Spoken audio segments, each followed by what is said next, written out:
ഗാന്ധി, മഹാത്മാ ഗാന്ധി, കുട്ടികളുടെ പ്രിയപ്പെട്ട ബാപ്പുജി, MK ഗാന്ധി എന്ന മോഹൻദാസ് കരംചന്ദ് ഗാന്ധി, ഇങ്ങനെ നിരവധി പേരുകളിൽ അറിയപ്പെടുന്ന ഗാന്ധി ഇന്ത്യക്കാരുടെ മനസ്സുകളിൽ ഇന്നും ജീവിക്കുന്നു.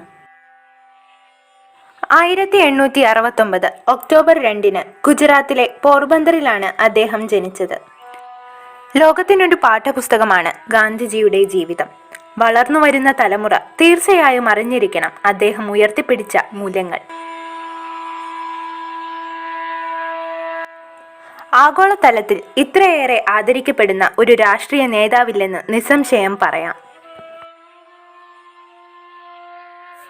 കനവു പോലെയോ കഥ പോലെയോ ഓരോ ഇന്ത്യക്കാരനെയും കടന്നുപോയ ജീവിതം കൊണ്ട് ഒരു ജനതയെ മുഴുവൻ അത്ഭുതപ്പെടുത്തിയ മഹാത്മാഗാന്ധിയുടെ ജീവിതത്തെ വിസ്മയത്തോടെയല്ലാതെ ഇന്നത്തെ തലമുറയ്ക്ക് നോക്കിക്കാണാനാവില്ല.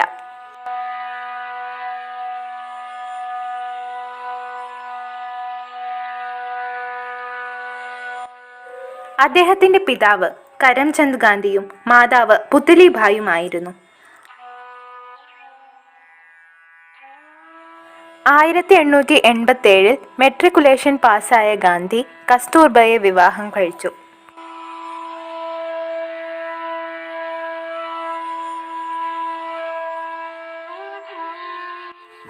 1887 ബാരിസ്റ്റർ പഠനത്തിനായി ഇംഗ്ലണ്ടിലേക്ക് പോയ അദ്ദേഹം 1891 തിരിച്ചെത്തി. 1893 ദക്ഷിണാഫ്രിക്കയിലേക്ക് പോയ അദ്ദേഹം വർണ്ണവിവേചനത്തിനെതിരെ പോരാടി. 1901 ഇന്ത്യയിലെത്തിയ അദ്ദേഹം കൽക്കത്ത കോൺഗ്രസിൽ വളണ്ടിയറായി.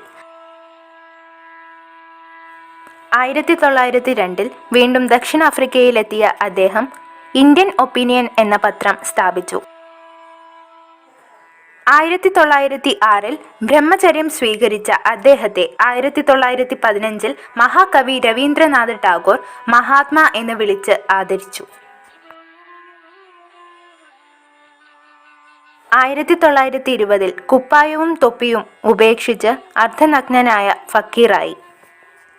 1920 നിസ്സഹകരണ പ്രസ്ഥാനത്തിന് നേതൃത്വം നൽകി.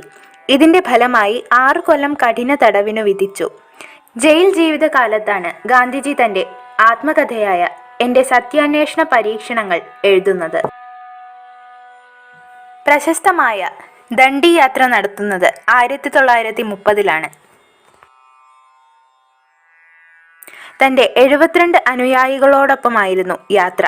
വൈക്കം സത്യാഗ്രഹം, ഗുരുവായൂർ സത്യാഗ്രഹം എന്നിവയ്ക്ക് പിന്തുണ പ്രഖ്യാപിച്ചു. സേവാശ്രമം സ്ഥാപിക്കുന്നത് 1935 1942 ക്വിറ്റ് ഇന്ത്യ സമരം. 1944 കസ്തൂർബ അന്തരിച്ചു. അഗാഖാൻ പാലസ് ജയിൽവാസത്തിനിടയിലായിരുന്നു അവരുടെ അന്ത്യം. 1947 ഓഗസ്റ്റ് 15 ഇന്ത്യ സ്വതന്ത്രമായി.